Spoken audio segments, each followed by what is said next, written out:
Hi guys! Welcome back to my channel. So another month has passed, and so it means today we are going to do another wrap-up video. We are going to discuss all the books that I have read for the month of July. But before we begin, please don't forget to like this video, subscribe to my channel, and click that notification bell so that you will always get notified whenever I upload new videos like this one.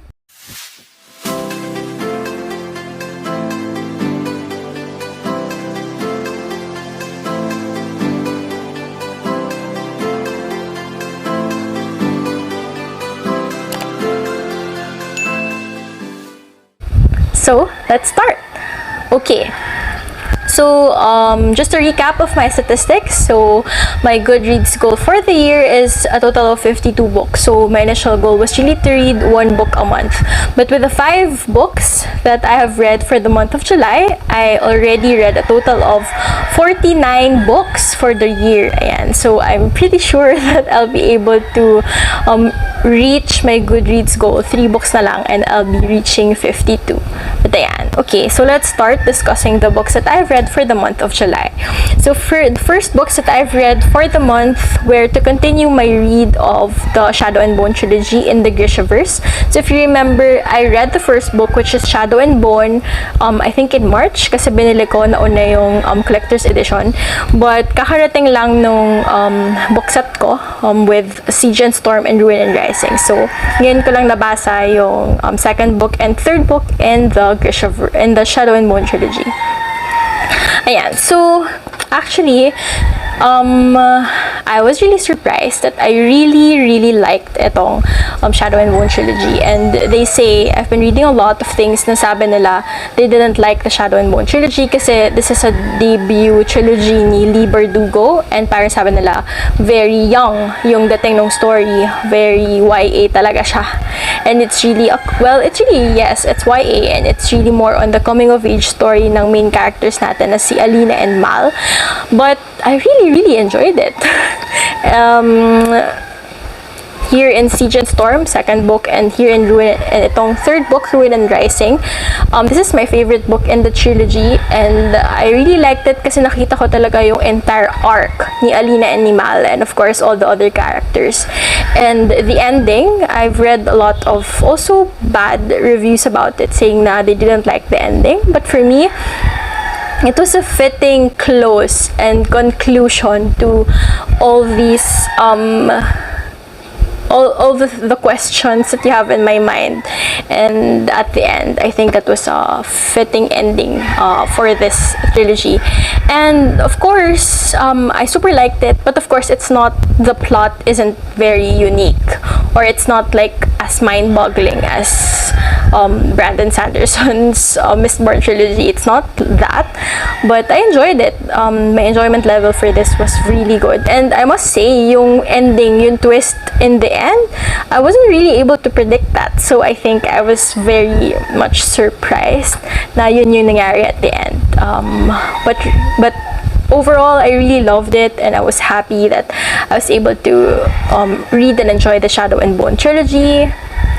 And I gave the entire trilogy 4 stars. Ayan. And again, Ruin and Rising is my favorite of the 3. Okay, so that is the first 2 books. And then, after reading that, I read The Vanishing Half by Britt Bennett. And this is actually out of my comfort zone. So I'm really a fantasy and romance reader, but this one is actually more of a hard-hitting contemporary, and it's not something that I would usually read. But this one kasi it's a buddy read with 2 of my fellow Filipino booktubers, si Ray of Ray Reads and Kim of Kim Reads. Hello, shout out. But so yung story dyan is that I was watching an unboxing video ni Ray, and nakita ko na he unboxed a copy of The Vanishing Half. Tapos nag-comment ako, sabi ko, I also got myself a copy, and sabi niya, he and Kim are doing a buddy read of The Vanishing Half, and if I wanted to join. So since they invited me, sabi ko, sige, I'll join. And sakto naman, kakarating nga lang din ng copy ko nito. And this one actually, it caught my eye, and I got it because I just discovered BOTM, or Book of the Month. And Book of the Month has that page na makikita mo doon lahat ng Book of the Year winners nila. So they have this Book of the Year awards na annually their readers would get to pick yung best book of the year. And ito yung awarded as Book of the Year for 2020. So I presumed, and with a lot of the reviews that I've been watching, na maganda talaga tong book na to. And a lot of people nga have been saying then that they cried a lot in this book. So I really picked it up. Alam niyo naman, I love a good cry. I want those books that elicit those kinds of feelings sa akin. Kaya I got this. But the synopsis of this story is about two twin black girls who lives in a small town in the United States. And one day, they just disappeared from their hometown. And one of them, si Desiree, lived her life really as a black woman. She wed a black man and had a black daughter. And then one day, she comes back to that small town. And then yung other twin naman, it's Stella. She lived her life naman as a white woman. She wed a white man and had a white child. And so and all this time they didn't actually know what was happening to each other because they lost contact.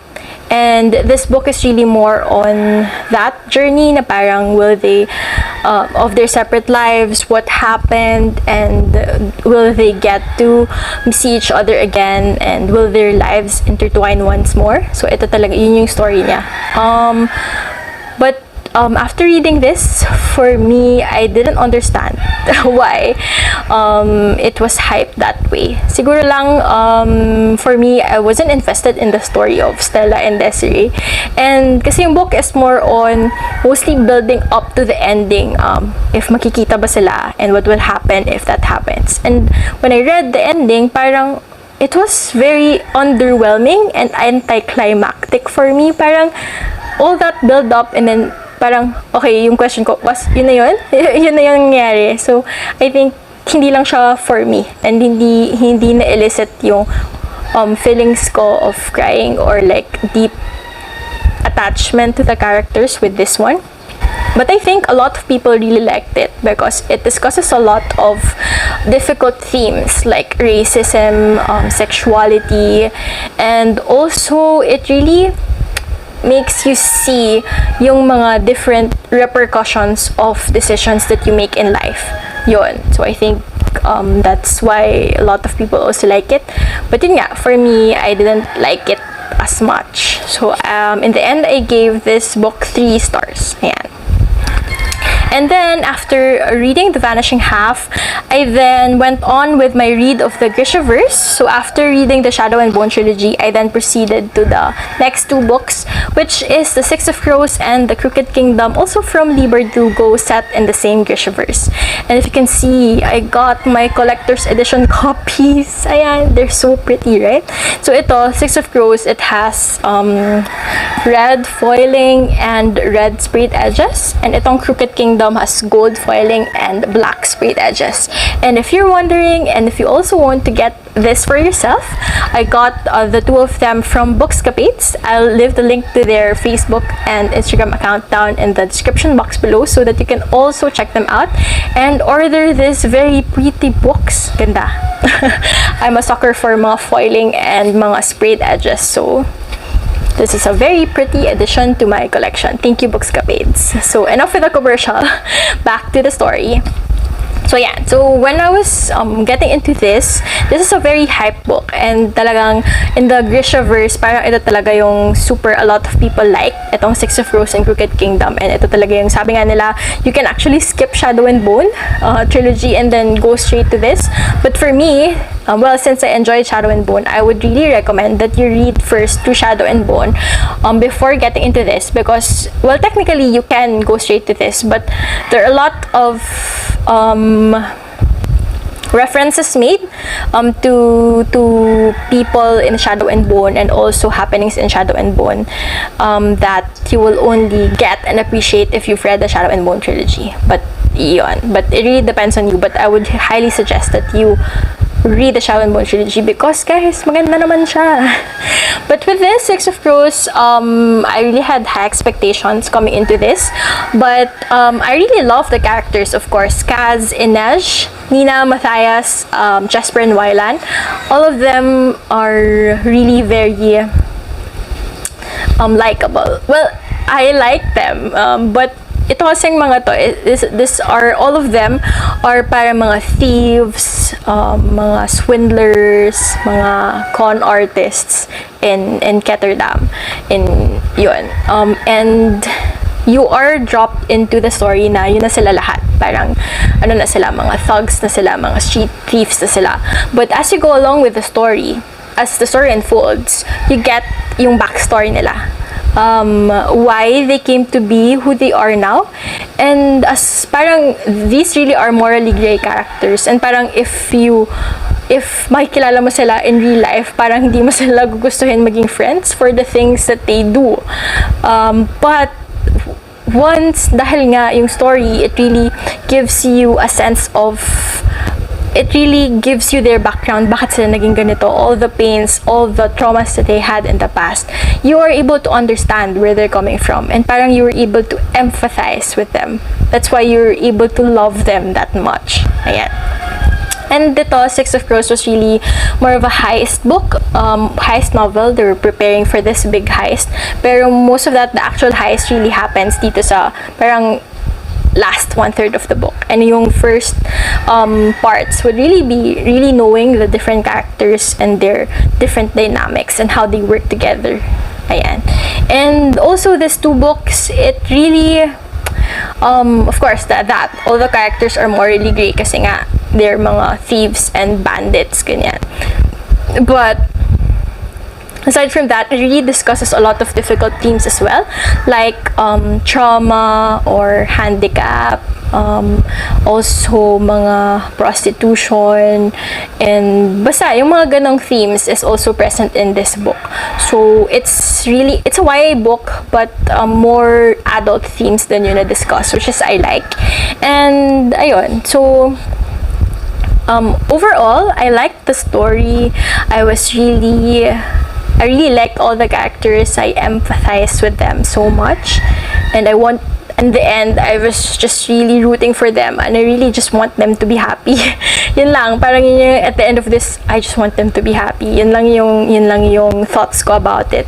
But if you ask me, I think enjoyment of reading wise, I actually enjoyed reading the Shadow and Bone trilogy more, which is, I think, a very unpopular opinion, rather than this. Kasi nga mas more darker yung themes nito. And but overall, I think I gave this still 4 stars. So I think equal sila ng Shadow and Bone trilogy. But again, in terms of enjoyment, I think mas na-enjoy ko talaga yung pag-read ko ng Shadow and Bone trilogy. So yep, these are all the 5 books that I've read for the month of July. So please let me know down in the comments below if you've read any of these books and also what you think about them. And if you have any other book recommendations that you think I will like, please also let me know down in the comments below. So thank you guys for watching this video, and see you again in the next one. Stay curious and stay fabulous. Goodbye!